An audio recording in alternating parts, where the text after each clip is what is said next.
Hey there, guys. All right, today we are back with some more geography now. This time we're on to Latvia, a return to Europe.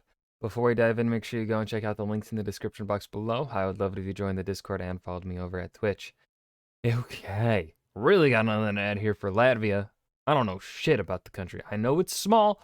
I know where it is. It's in the Baltic region. All right, bada bing, bada boom. It sits above, it's in between Estonia and Lithuania. I don't know why I had to think for a second on that. Anyways, let's go ahead, dive right in. Alright guys, we've reached the Baltic once again. If you don't know anything about the Baltics, it basically goes like this. Estonia is a depressed yet attractive nerd girl who lives right next to... Come play with us, Estonia. Welcome to the first What the fuck? sister of the creepy Baltic twins. It's time to learn geography now! Hey everyone, I'm your host Barbs. Look, I'm sorry I called it the creepy Baltic twins, but it's kind of true. Latvia is one of those countries that just kind of naturally exudes this ambiance Oh. of charming, mystical, Oh. dark undertones surrounded by subtle Oh. flares of despair. And they're cool with it. And here's the thing, Latvia is the good twin. No, but seriously, jokes aside, Latvia does come with an incredibly vibrant culture rooted in unique traditions found almost nowhere else on Earth. Let's find out where it all goes down in... How'd Barbie not break? Oh, Latvia, you're like the most adorable horror show ever. Let's jump in. First of all, Latvia is located in the northern European region known as the Baltics due to the location on the Baltic Sea, surrounded by 4 other countries. The country is divided into 110 municipalities Damn. and 9 republic cities, with the capital Riga located along the aptly named Gulf of Riga. Yeah, that's right, 110 municipalities. But keep in mind though, most Latvians like to reference the 5 historical regions of Latvia for cultural distinction: Kurland, Semigalia, Salonia, Vitseme, and Latgale. Speaking of Kurland, fun side note, Latvians actually once colonized Africa and the Caribbean under the Duchy of Kurland. They took over Tobago, and remember in the Gambia episode we talked about the Kunta Kinte Island? Yep, that was Latvia. See guys, Oh. you gotta watch those obscure African country videos. Like, those are the ones with the strangest backstories that give you the best secrets for history. Anyway, the largest cities after right. Riga are He's right. Daugavpils and Vec Liepāja, and the 2 busiest and international airports are Riga International and Liepāja International. Now, Riga may be the capital, but it's a river city on the Daugava River, not a port city. So most shipments must come in either at Ventspils or on Liepāja on the Baltic coast. The funny thing is, even though Latvia has a decent sized coast, it owns virtually none of the islands that come with it. Even this little guy, Ruhnu, which belongs to Estonia, even though it's closer to Latvia's mainland. Dude, can I just have one island so I can build a patrol station? No. Oh, and if you look closely at the border with Estonia, they have Valga, which is a town split in half by the 2 nations. Now, if there's one thing about Latvia that makes it stick out, it would have to be the architecture. Riga is famously known for its Nouveau-style buildings, which won the title of European Capital of Culture back in 2014. The city has over 4,000 historic wooden buildings, more than any other European city. And of course, if you Google Latvia, it's hard not to come across the most iconic building, the House of Blackheads, originally built in the 1400s. It was bombed in World War II and rebuilt. It's beautiful, but the country Nice. does come with an austere backdrop. Not the bombing Back in part. Soviet times, things got pretty morbid, and you still see the residue to this very day. You can see ghost towns that were once used to house Soviet officials and their families, like Skrudna 1, an abandoned radar station village complete with decaying apartments, schools, and gymnasiums, all adorned with Lenin and Soviet imagery left to rot. The Latvians kind of use this. It's so, man, growing, it's so crazy to see, like, all that Soviet stuff rotting. Like, it wasn't that long ago. It was fall of the Soviet Union, more than 30 years. It's over 30 years because it's 2023. It would be 32 years ago. It's 1991. Is 91 the official year of dissolution? Can't remember. Remember when you used to say the fall of Soviet Union was only 20 years ago? But yeah, this stuff wasn't that fucking long ago. Like, my parents are of an age where they grew up throughout the entirety of the Cold War. Right? Born in early 60s, late 50s. They experienced their childhood in the Cold War and early adulthood through the Cold War. So it's like, to their advantage, though. They even took a military prison and made it into the world's creepiest hotel. The Karausta Military Prison Hotel, in which you can pay to be treated like a prisoner of war in World War II Nazi Germany times. Your accommodation I don't trust anyone that willingly goes through that. Include getting yelled at and arrested, sent to a dark, damp, gritty room with no beds, only a light mattress and blankets on the floor, no room service. Nah, you gotta be a kinky motherfucker to want to do that. Nope, you won't catch my ass there. And you get locked in your room. Latvia! Speaking of which, some other places of interest might include Riga's Old City, the Basilica of Aglona, Turaida and Koknese Castle ruins, the Monument of Freedom, Rundal Palace, sometimes called the Versailles of the North, the That's pretty friggin' elegant, I Art agree. Nouveau District, and the Art Nouveau Museum in I'm gonna be honest, I'm not the biggest fan of Art Nouveau. I'm a simple man. I really like the kind of just medieval basic architecture. Riga, the Mark Rothko Museum, pretty much the entire city of Sesis, Ziemelu Northern Forts, and the Daugavpils Fortress. Oh. Alright, that covers that. Now we Wait, get hold into on. How is that a fortress? Ziemelu Northern Forts, and the Oh, I see it now. That's really fucking cool. That's a cool design. Yeah. Daugavpils Fortress. Alright, that covers that. Now we get into Latvia's land makeup, and to add to the somber undertones, it's gonna get a bit swampy.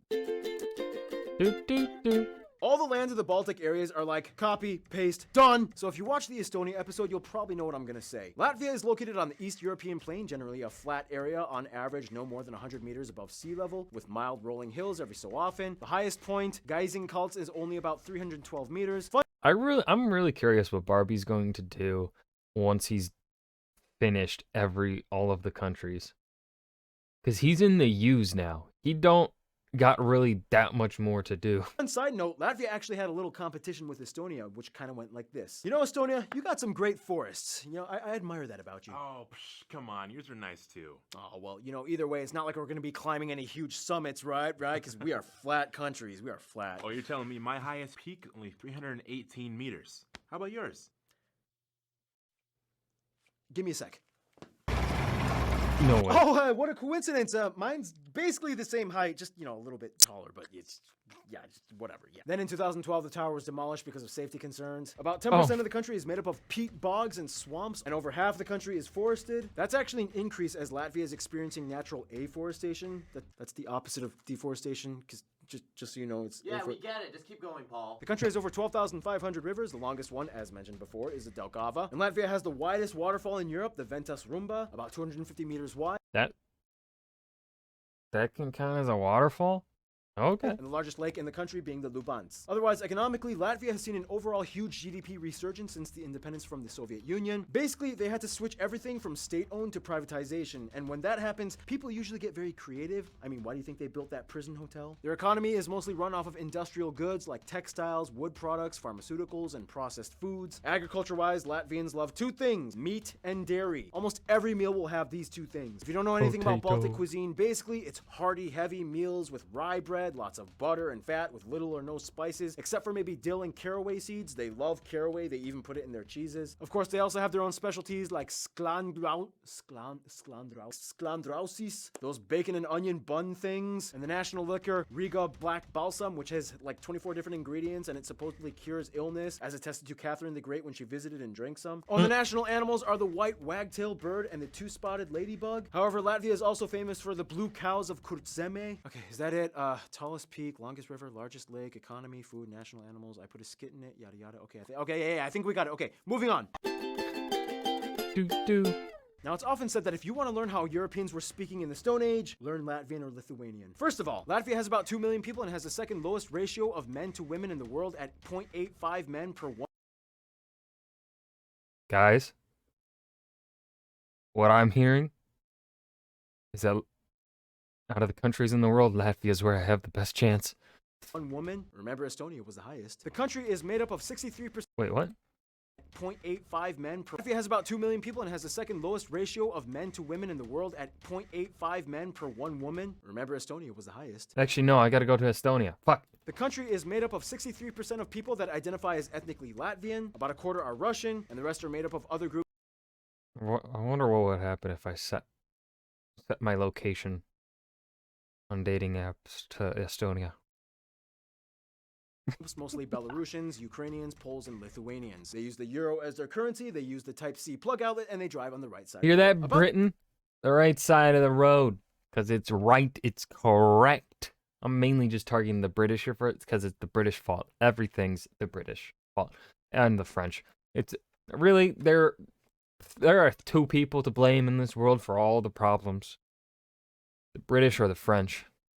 About the sex ratio thing, just like the other Baltic states, Latvia experienced a huge population loss during World War II. In fact, almost 13% of the entire country was killed, one of the highest percentages in Europe, and of course the vast majority of these people were men. And just like all the other Baltic states, a lot of these women grew up to be supermodels, or insanely tall, like 7'1", 2.15 meter tall Damn. Ulyana Semyonova, who helped Latvia get all these gold medals back in the Soviet times in basketball, and she was the first non-US woman enshrined in the Basketball Hall of Fame. Yeah, that is a tall woman. Today, Latvian and Lithuanian are the only two Baltic languages left in existence. The last relative, Old Prussian, went extinct in the 19th century. Basically, these two languages are related and even have some similar words, like labs vakaras versus labas vakaras, skola versus skolos, and they both use sveki. Basically, Latvians have told me that to them, Lithuanian sounds like an older, more ancient version of Latvian, and if they listen really hard, they might be able to pick up a few words and phrases, but overall, it's still kind of difficult to understand. And keep in mind, most Latvians learn at least a little bit of Russian, since a quarter of their population is Russian. However, English is more favored for business and global outreach. Now here's where things get a little unique. The Baltics were one of the last places to convert to Christianity in Europe. Faith-wise, about a third identify, at least nominally, with the Lutheran Church, a quarter with Catholic, and about 20% Orthodox. However, many of the people are not very religious. However, what's interesting is that the ancient pagan traditions are heavily synchronized and still celebrated today. Basically, there are about 10 main Baltic tribes that eventually merged into what became Lithuania and Latvia, whereas the Finno-Ugric tribe, the Livonians, became Estonia, all of which started out as pagan. Baltic paganism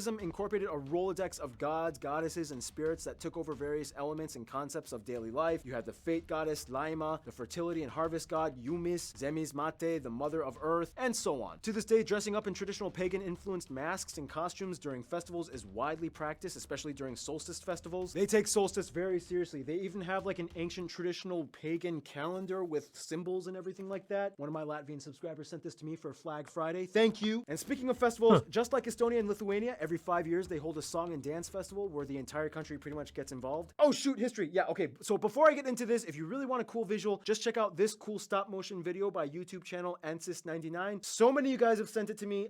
You don't even have to speak Latvian to understand it. It's really cool. Check it out. But in the best way I can personally put it, paganism and tribal kingdoms, Northern Crusades, the state of Livonia, Germans, Danes, Poles, Lithuanians, Swedish all take turns at invading. Finally, Russians come in. World War I, War for Independence. They get their first republic for a few decades. Then Russia comes in and is like, JK, I'm back. They become a Soviet Republic state. Tons of people die. 1941, Nazi occupation. Tons of people die again. Soviets come in and reclaim Latvia. Yada, yada, yada. All the Soviet years, Russians move in. 1991, independence through the Singing Revolution that they did with all the other Baltic states. 2000s, they went through an economic boom. 2008 recession. And today they're recovering and doing fine, mostly. Some notable people from Latvia or of Latvian descent might include Yanis Kakste, Andrejs Pumpurs, Kristianis Barons, Rainis and his wife Aspazia, Arvins Lumentals, aka the Crocodile Dundee, Mark Rothko, Jacob W. Davis, he invented jeans, Kristaps Porzinkis, the music group The Hobos, Frederick Wilhelm Oswald, Alexander Slaime, Anatoly Solovyev, Ginta Lapina, Bill Rabane, and the music group Carnival Youth. Whew. So as you can see, Latvia is an interesting tradition holding somewhat dark past. Except for Crocodile Dundee. That one sounds familiar, but I did not recognize the face. Oriented nation that moves with haste. Let's see who's tagging along with the ride with them now, shall we?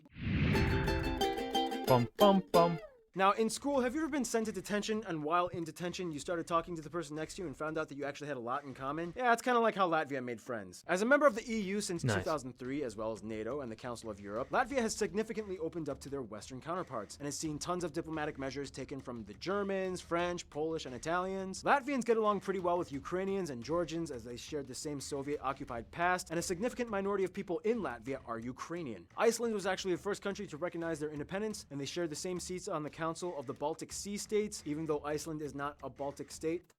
What the fuck is Iceland doing with the Baltics? But, wait, huh? But when it comes to their best friends, most Latvians would probably say Lithuania and Estonia, even though Estonia pays more attention to Finland. All three Baltic states grew up together and graduated college, but Estonia got closer to Finland, and out of jealousy, Latvia kind of tried to hook up with Sweden, but Sweden was like, eh. Lithuania is like the twin that was separated at birth. Latvian territory was taken over by Germans in the 13th century, and Lithuania kind of went off and created its own empire with the Poles. In the end, though, the two sisters have always held on as the last surviving Balts in the world, and as crazy as things got, they will always be there for each other. In conclusion, Latvia has had a lot of pressure over the years from numerous factors, but they still pull through by embracing the austerity that enshrines them. Stay tuned, Lebanon is coming up next. And that was Geography Now, Latvia. Really got nothing to add here at the end. This was a good episode. It was well paced. So yeah, I hope you guys enjoyed. Remember to hit that like button and subscribe for more. And I will see you guys in the next video. Peace.